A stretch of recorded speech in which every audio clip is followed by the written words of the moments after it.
Aprel 2025-yil kechki salqinda daraxtlarga kimyoviy dorilash qilyapmiz. Ko'rib turish mumkin.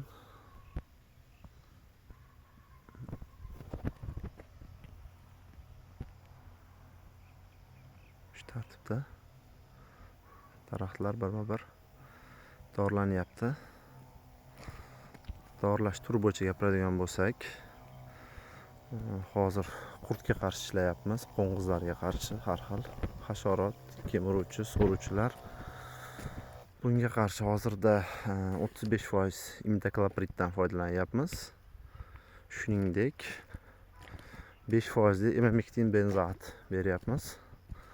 Dozalari bo'yicha ma'lumotni ishlab chiqarishdan ko'rib olsa bo'ladi. Shuningdek, daraxtning o'zining immun tizimini yaxshilash uchun, uni yana ham har xil kasalliklarga chidamli bo'lish uchun 80% alyumin fosfatal beryapman.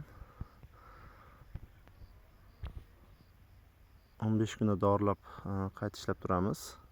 Sababi hozir har xil shunaqa so'ruvchi, kemiruvchilar, shuningdek zamburug'li kasalliklardan ham bo'lishi mumkin.